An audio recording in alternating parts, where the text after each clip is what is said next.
Cheers, all you wonderful blokes, live from London. This is the Real Freedom Podcast with your host, Ryan Weimer. I'm going to be doing solo edition today. If you have never done a development deal, a new build, new construction, this episode is for you. I'm going to go through the top 10 things that you need to know before taking on a development deal, or if you're underwriting a development deal or looking at doing any kind of new construction that's over one unit.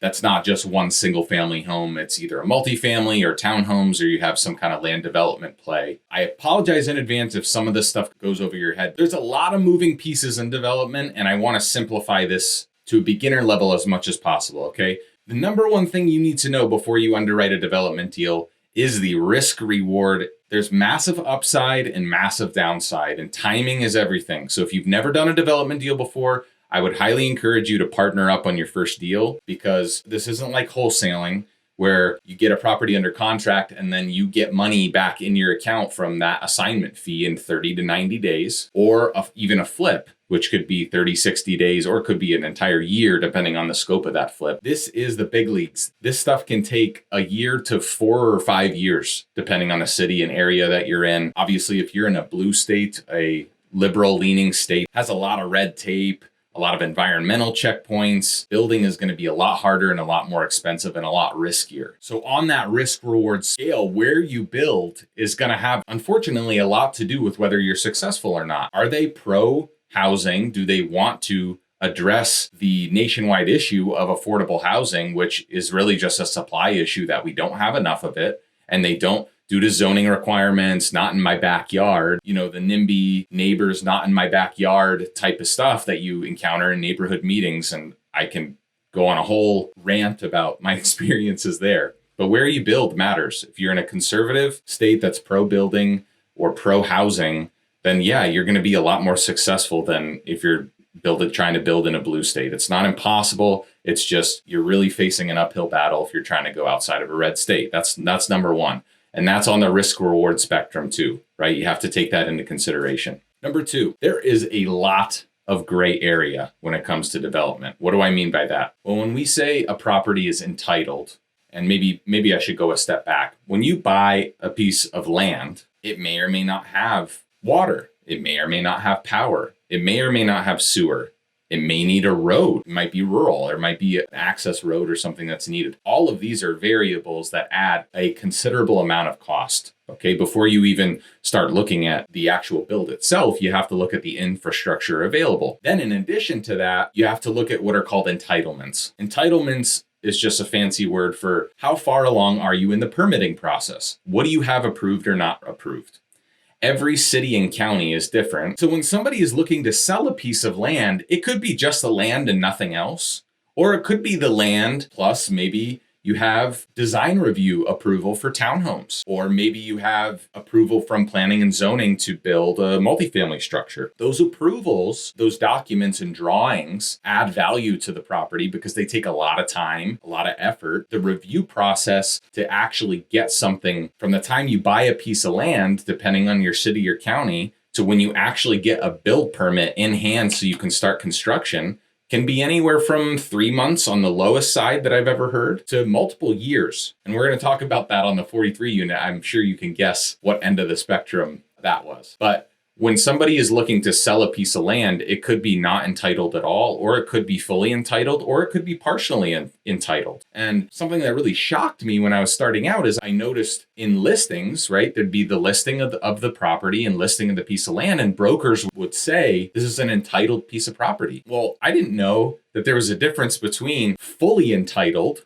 which means all I need to do is literally show up at the courthouse and pay for my build permits. I can put a shovel in the ground tomorrow and start construction. And partially entitled, which is like, well, they're a certain way through the process. Maybe they've had a couple meetings with the city and some things are signed off and some boxes are checked, but others are outstanding. Or it could mean they just had one neighborhood meeting and one meeting with the city, and the city said, well, here's some different ideas of things that you can do and can't do, and everything in between. So this is a massive spectrum. If you can imagine, if brokers are advertising stuff that is saying fully entitled or entitled, it really doesn't mean jack shit. Like, it can mean literally everything. And so there's a large amount of due diligence required if you're buying somebody else's property and they have something like entitled. If they're not approved for build permits, that's like the final stamp, right? It's like you're buying a complete package. Once they're approved for build permits, you know everything is in line and in order as it should be. If it's not approved for build permits, then you have no idea at what step or stage in the process they are. And because so many people take on development deals and don't really know what they're doing, they could falsely advertise to you how far they are along in the process just out of incompetence, not on purpose. So I know I'm long-winded on number 2, but that is so important. There is so much less risk if you buy a piece of property, if you buy a piece of land, if you're buying somebody else's parcel and somebody else's plans, drawings, approvals, there is way more risk because there's skeletons in that closet, right? There's a reason why they didn't get it fully entitled. When getting one of those deals under contract, make sure you have at least a couple months of due diligence, at least. And even then, you're going to want as much as possible, okay? Because I don't mean to bash on brokers, but a lot of them just have no idea what they're doing. A lot of them have never done a development deal themselves, so they don't even know if they're listing correct or incorrect. Some of them do, which is unethical, but again, I didn't know any of this starting out, and so it's pretty amazing what you learn going through this. Number 3, your architect is your right-hand man. That is the single most important person when you're doing a development deal, your architect. Your architect does all the drawings. He has subcontractors, like his civil guy, his MEP guy, his landscape architect. All of these are individual people. So think of your architect as like the general contractor that manages all the individual groups that do different portions of the drawings of your project. So your architect is responsible for keeping all of them accountable to their delivery dates. Like if you're in to submit for permits and your civil engineer hasn't finished their portion of the drawing yet, well, that's going to hold up the entire thing. You're going to have to wait a couple weeks or however long it takes for them to get that. The best way that I can describe this is your architect is like a general contractor, and there's varying degrees of what contractors do or don't do. Some contractors do everything. Some contractors do the bare minimum. So it's critical that you probably get referrals from other people that are doing development deals in your area,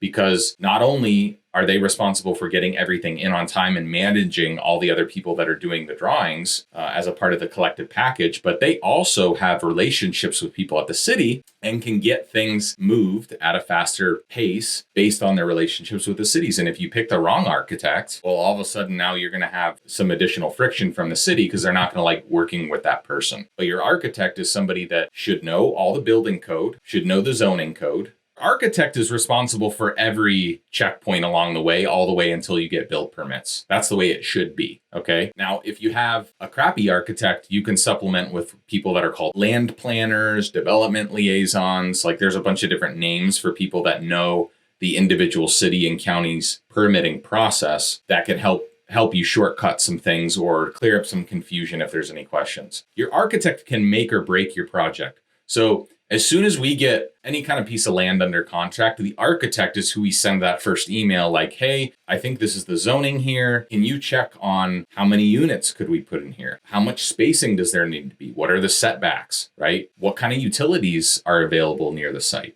How long does it take to get built permits here? Is it in a flood zone? So your architect will be the one that drafts you the initial site plan. If you have a good relationship with one, they'll probably do it for free, like they do for us. They're going to be the ones that get you that initial drawing to see like, okay, I can do 12 townhomes here. I can do 50 townhomes here. I can do 100 unit multifamily in the current zoning. So your architect is going to have a massive influence. They're going to be the ones that lead all the neighborhood meetings. They're going to be the ones that stand up in front of city council and planning and zoning and design review and get your project approved or not approved. They are single-handedly the most important person on your team. Trust me, I would not go cheap here. Ask me how I know.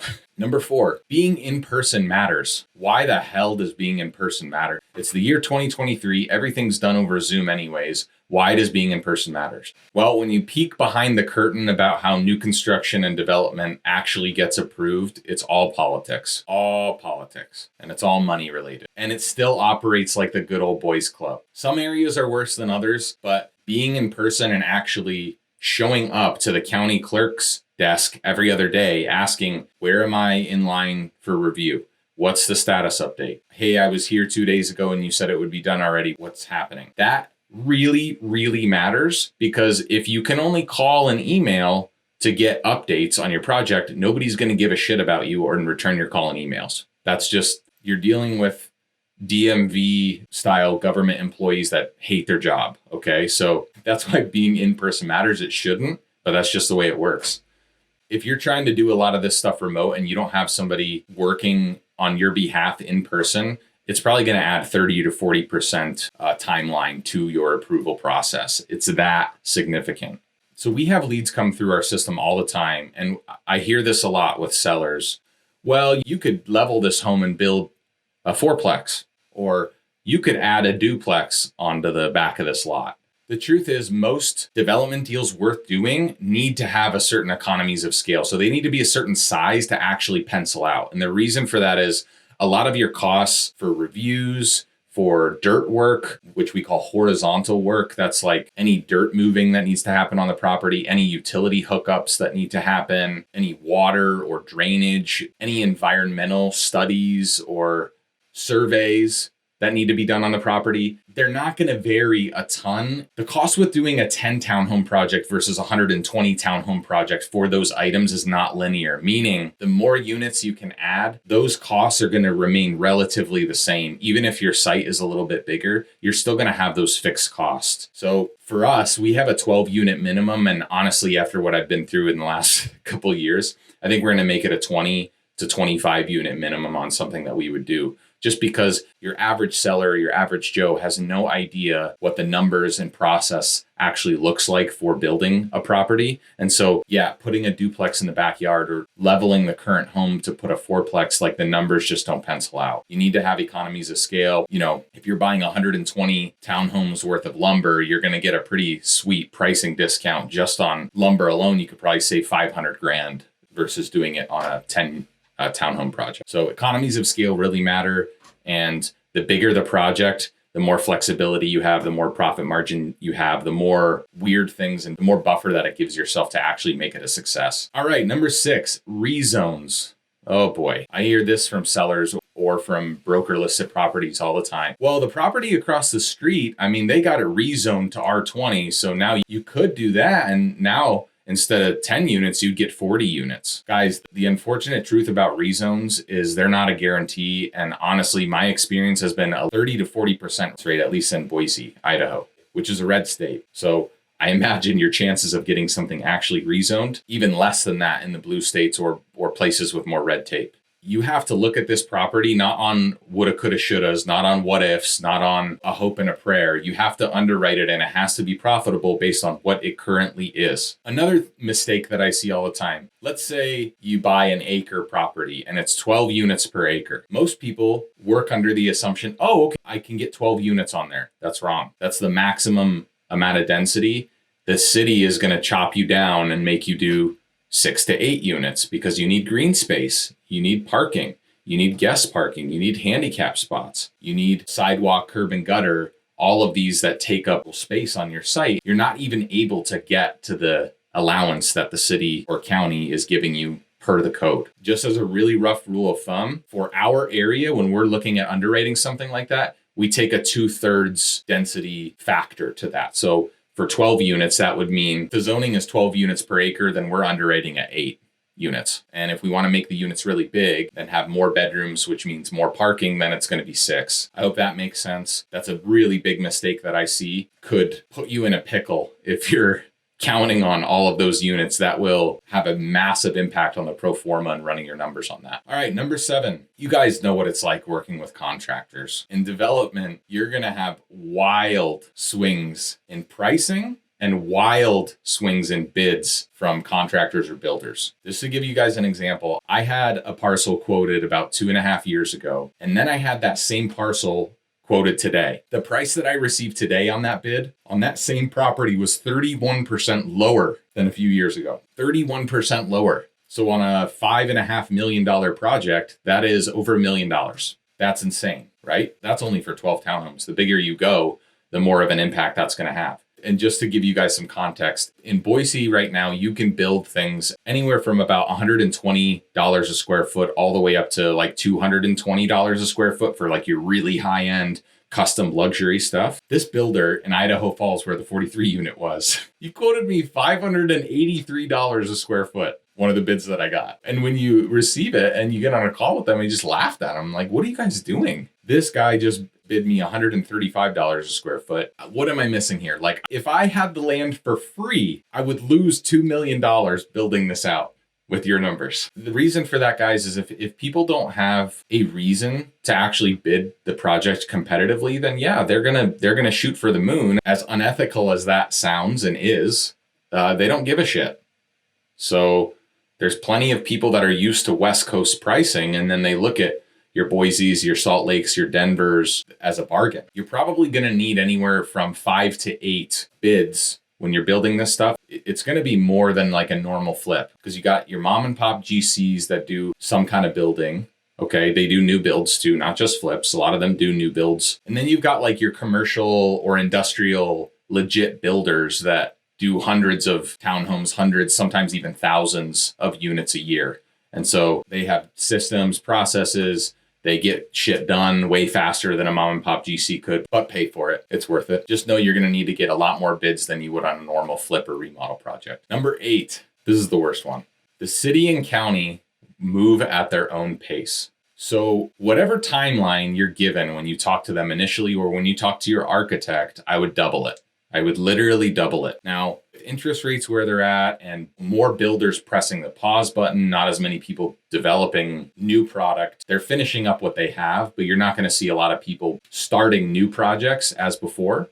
So there's going to be a slowdown there. So this might actually get a little bit better in the near term. As soon as there's any kind of correction in interest rates and everybody starts building a bunch of stuff again, this is going to be an even worse problem. There are cities and counties that I've worked in that are pretty populated. Like, they're not rural. They're absolutely modern suburbia. And they have like one plan reviewer for all the permits and all the applications. I mean, that is insane. It's no wonder that these things take forever. So whatever you think is a conservative amount of time that you're penciling for this, for your holding costs, for permits, for everything like that, double it. That's before you even get to construction. Construction is the faster part of this process in most areas that are more desirable, where new development and new builds actually pencil out. All right, number 9, you might have to get legal involved to hold the city and county accountable for their dates. Yeah, this one sucks. I mean, it shouldn't be that way, but it is. Think of your experiences at the DMV. That's exactly the kind of people that work in the city or county that just hate their job. To be fair, in Idaho, I went to the DMV and it was like the best experience ever. They had like Jolly Ranchers and chocolate, and like 3 people asked me how my day was going and how my weekend was. And I was like, where the fuck am I? I am not in California anymore. If you're in a different state where your DMV experience is pretty standard and everybody hates their job because it's a low paying government dead end job, that is exactly what you're dealing with at the city and county that, quite frankly, hold hundreds of thousands or millions of dollars in potential profit or loss in their hands by how fast they approve or deny your plans. All right, and number 10, this is really, really important. You're going to need a lot of cash in the bank for reserves. And the timing of when you actually go to a lender to fund your construction itself is going to be pretty critical. So just to keep that simple, when you buy a piece of land, you can fund the construction at that time you buy the piece of land, which is what I did a few times, not really knowing that you can buy the piece of land, albeit not on great terms necessarily, but then you can wait until you get your permits to fund the bigger part of the construction loan, so your holding costs are a lot less, if that makes sense. Or you can just fund the whole thing at once, which I've done a couple times and gotten burned because the city and county took 2 or 3 times as long. So my holding costs were way higher. I was expecting something to take 12 months and it took like double that. The amount of cash in the bank you're going to want to have for this kind of stuff from a capital point of view, if you have the money buying the property and then waiting to fund the vertical part of the construction, like where you're at putting lumber in the air and it's actually looking like a house, is the best way to do it. If you have money to actually start on the utilities and pour foundations on the horizontal piece before you get a construction loan, it's going to save you a lot of money. The only problem with that is that, you're talking hundreds of thousands, if not millions of dollars, which most real estate investors do not just have lying around. They want their money working for them, not sitting in a bank, earning not a ton of interest, although now a little bit better. So those are the 10 reasons. Hopefully it adds some value to prevent you from making the same mistakes that I made. So for everybody that leaves a 5-star review and subscribes by the end of January, you're going to be entered in to receive a free $1,000. That's right, $1,000. If you just take the 30 seconds to write a 5-star review and subscribe, you'll be automatically entered.